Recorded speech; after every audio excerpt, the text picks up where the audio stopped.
petani dimanapun sampean semua berada, mudah-mudahan di pagi yang cerah ini kita semuanya senantiasa diberi kesehatan dan keberkahan.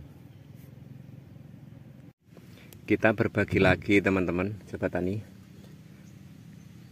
jangan lupa ditonton, di subscribe, aktifkan tombol loncengnya. Kita berbagi, mudah-mudahan ini membawa manfaat dan ini real teman-teman. Saya berbagi apa adanya, real, karena saya juga sebagai petani sama seperti teman-teman.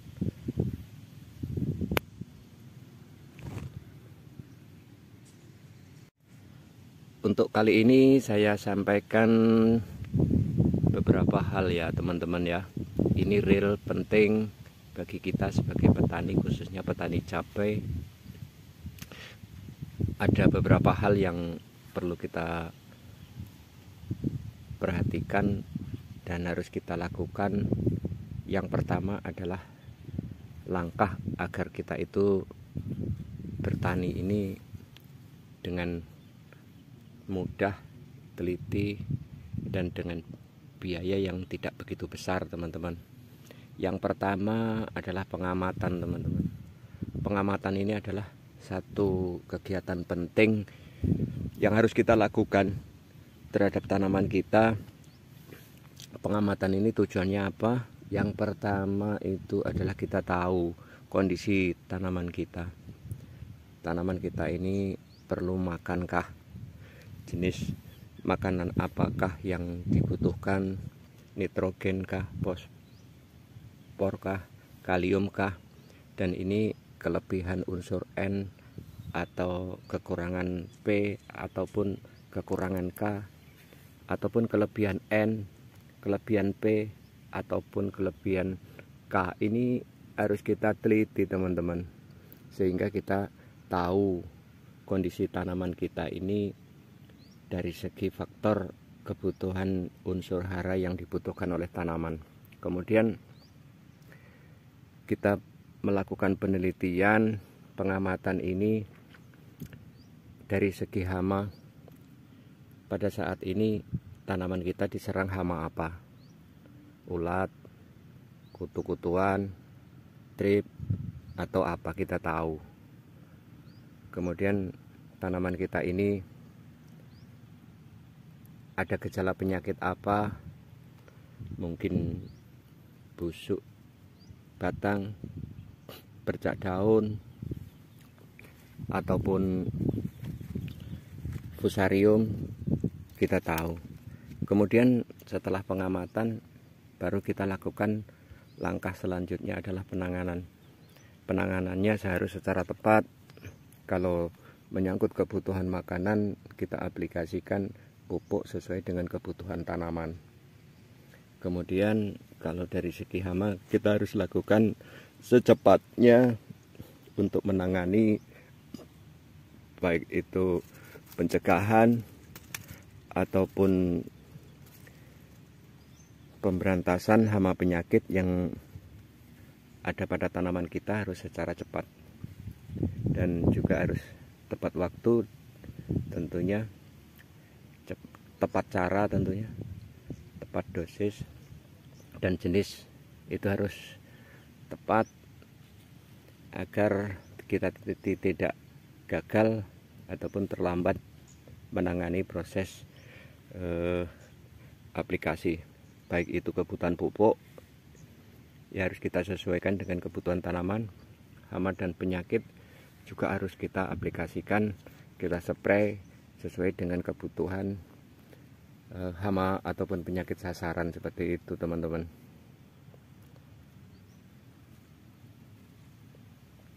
Ini real kondisi tanaman saya ini. Saya banyak melakukan pengamatan, penelitian terhadap kondisi tanaman saya, sehingga saya selalu setiap hari itu ke ladang, tahu kondisi tanaman saya. Meskipun saya tidak melakukan pekerjaan secara langsung terhadap tanaman saya ini, saya lakukan pengamatan dari batang ke batang, keliling. Dan ini tujuan saya adalah tahu kondisi tanaman saya, terus langkah apa yang saya harus tempuh untuk penanganan terhadap tanaman saya. Ini adalah dua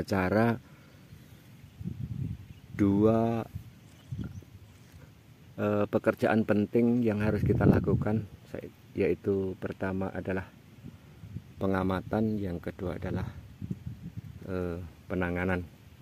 Dan kemudian setelah kita lakukan penanganan, langkah berikutnya kita lakukan pengamatan kembali, seperti apa efek daripada pekerjaan yang kita lakukan, baik itu pupuk, kemudian hama, dan juga penyakit.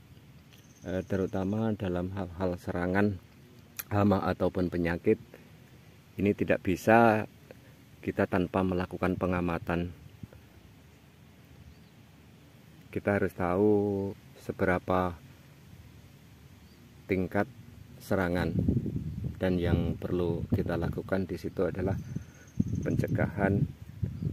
pencegahan ataupun penanggulangan ataupun juga pemberantasan terhadap hama penyakit. Ini harus kita lakukan penelitian. Dan di samping juga pupuk, hama, penyakit, dan juga gulma yang ada pada tanaman kita itu, sudah perlukah kita lakukan pembersihan, ataupun sudah tingkat mengganggukah gulma yang ada di tanaman kita. Dan ini juga kita tahu kalau kita lakukan pengamatan, teman-teman. Selanjutnya, dua hal penting yang kita lakukan terhadap tanaman kita adalah yang saya lakukan itu pola 21, teman-teman. Pola 21 itu seperti apa yang akan saya sampaikan di sini. Pertama adalah pemupukan. Pemupukan ini adalah penting, harus kita lakukan secara rutin. 2 itu artinya kita lakukan secara kocor, 2 kali kocor. Kemudian 1 itu adalah tabur. Jadi kocor, tabur. Tujuannya apa? Kita kocor itu dalam penyediaan unsur hara terhadap tanaman kita itu dengan jangka pendek. Kemudian tabur kita berikan terhadap tanaman ini untuk penyediaan unsur hara itu jangka waktu yang relatif lebih lama. Kemudian dari segi insektisida itu juga pola saya adalah 2, teman-teman. Pertama itu 2 kontak dan 1 kali sistemik, baik itu hama di kutu ataupun juga ulat. Kita banyaklah tahu bahan aktif apa yang tepat terhadap sasaran hama kita. Kita dapat informasi di kios-kios pertanian, hama kita yang menyerang tanaman kita itu hama apa, kutu ataupun ulat kah, seperti itu. Dan kita lakukan 2 kali kontak, 1 kali sistemik, 2 kali kontak, 1 kali sistemik. Dan ini juga akan memberi efek yang baik terhadap tanaman kita jika kita lakukan secara rutin. Kemudian juga menyangkut penanganan terhadap penyakit, fungisida yang saya lakukan polanya adalah 2 kali kontak dan juga 1 kali sistemik. Sistem kerjanya untuk memberi efek yang sistemik itu dengan jangka waktu yang lebih lama. Nah, itulah pola saya yang saya terapkan terhadap tanaman saya, yaitu adalah 2 pertama dari pengamatan, penelitian, dan penanganan. Kemudian setelah penanganan itu saya juga menggunakan pola 21, 2 kali kontak, 1 kali sistemik. Kalau pupuk itu menggunakan 2 kali kocor, 1 kali tabur, seperti itu. Mudah-mudahan ini bermanfaat, teman-teman. Kita berbagi real apa adanya saya sampaikan. Terima kasih banyak buat teman-teman semuanya yang sudah mendukung channel saya dan menonton. Kita berbagi di dunia hortikultura, terutama saat ini kita sama-sama menghadapi musim yang ekstrim, baik itu panas ataupun curah hujan. Ini perlu kita lakukan penelitian penanganan terhadap tanaman kita agar tanaman kita itu memiliki daya tahan terhadap serangan hama, penyakit ataupun cuaca yang sekarang ekstrim di wilayah kita masing-masing, teman-teman.